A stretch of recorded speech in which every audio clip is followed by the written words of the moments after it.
Welcome again, guys. So Nigerian Super Eagles will lock on with Benin Republic this evening around 5 p.m. in the fourth game of their World Cup qualifying series. And it's definitely a very important match. Of course, I can't stress how much of an importance this game is for Nigerian Super Eagles to win.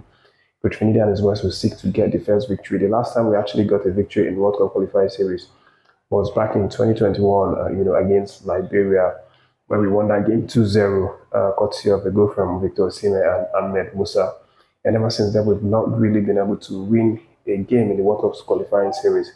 So this is definitely a game that we have to win, to get up the Group C table. But make no mistake, this match is not going to be the easiest match to play, because we have a very strong side in this Benin Republic. Of course, we mentioned in the last video that they actually won their last game against Rwanda, who were at that time the table toppers for Group C. And they got a result, from that game. That means that coming into this game, they're also going to be a really, really difficult side.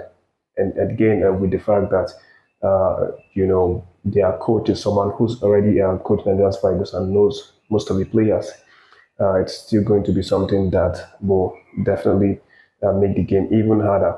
And these guys, the squad list, interestingly, there are a few Nigerians who are also in their squad. The likes of Junior Olaitan is one of the guys, one of their strikers. He's of Nigerian descent.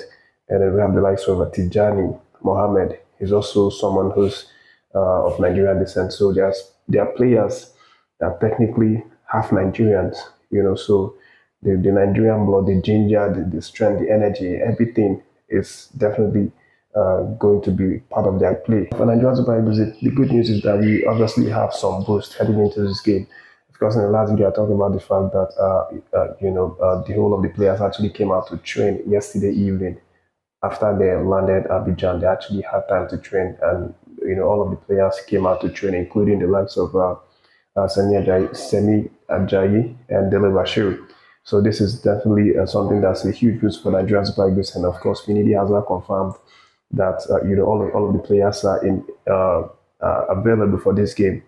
So it's a good place to start. Even with all of the players available, it's still left to Coach Finidi to actually decide who is going to start and who's going to sit in the bench.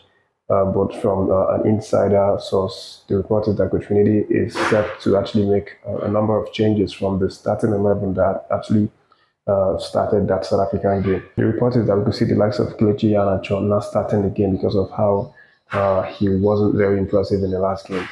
And there's been some really positive talks regarding Samuel Chukwueze and the likes of Onyedika, who made an entrance from the bench in the last game against South Africa. They're really impressed Coach Finidi.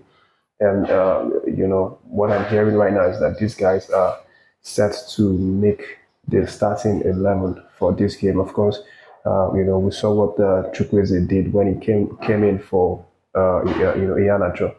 Actually hit the post and then did some couple of dribbles from that right flank, and then the likes of Onyedika obviously coming in and doing some really great things. There's one really good pass, that he gave Lukman, but Lukman miscued that one. So these guys are set to make the starting 11 based on the report. Another player who's likely to not make the starting 11 is Benjamin Tenimo, who Finidi deployed as the 2 for that South African game. And it's very likely that we may not see him start the game. The likes of Awazim could be favored in his place, or even Sadiq Ismail, the MPFL player. But again, let's see how that one turns out. Paul Onatri is another player that may not start the game. You see the likes of Victor Boniface or Terry Murphy coming in to replace Paul Onatri for the starting 11. The time for the match is slated for 5 p.m. this evening at the Felix Houphouët-Boigny Stadium in Abidjan, Ivory Coast. And for Coach General, he is very optimistic about this game. He, in fact, said it in an interview that he is looking forward to get a victory in this game. He's not coming to play draw. That he's very optimistic that his boys can actually get a victory over Nigeria. We'll see what transpires later this evening after the game. But for Coach Finidi, of course, he and the guys trained again this morning ahead of that game. So that makes it 2 consecutive trainings before this game, and everyone looks fit. and are ready to go for that game. But aside from this update, let me let you know that Nigerian Flamingos, that's the under 17 Nigerian women team, obviously played their first leg of the World Cup qualifying games, the fourth round actually, yesterday in Monrovia, Liberia.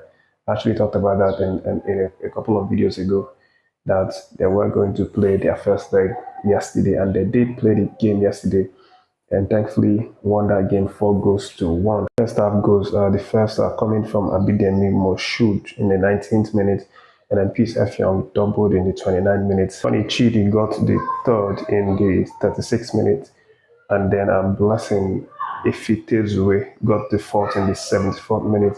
And the Liberian side obviously put a consolation goal, in the 9 minutes of the game through a spot kick committed by Onyedikachi. Liberia got the consolation goal, in the 9 minutes of the game through a penalty kick. But again, great result for Nigerian Flamingos, and that means that they've now done half of the job, and it's now remaining for them to come back and receive the Liberian team in Nigeria.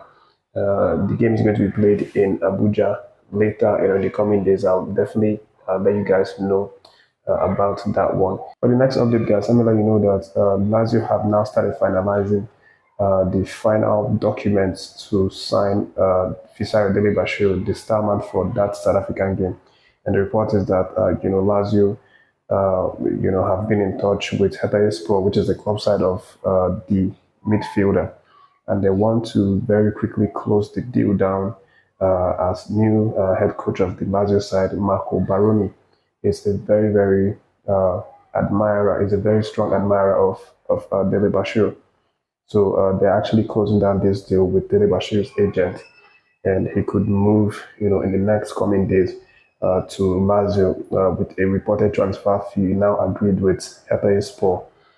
It's around 8 million euro. So once this deal is completed, once the paperwork are completed, in the next coming days, Dele-Bashiru is going to join Lazio for next season. Of course, the 23-year-old performed really well for Sport last season, which is where he announced himself to the world, got the call up, and also got in the radars of top clubs, across Europe, like Lazio and the rest. We'll see what transpires in the next coming days. Of course, Dele-Bashiru is still very focused on the task ahead to this evening, getting that victory against Benin Republic. So he's not disturbed about this transfer. His agent is definitely going to be the one doing the talking and the whole paperwork with, his club, Sport and Lazio. But for the last, just let me let you know on a trivia note that Stanley Wabali is actually doing his birthday today. Stanley Wabali's birthday. He turns 28 years old today, and he's with the team, of course, getting ready for the Benin game. I'm sure he's definitely going to want to get the victory over Benin as a birthday present for him. But I wish him, happy birthday and all the best for this game against Benin Republic. That's the update, guys. Thank you for watching. Don't forget to like and share the video. Stay tuned to the channel. More updates unraveling about Nigeria's Spy Eagles, our team, and everything in between.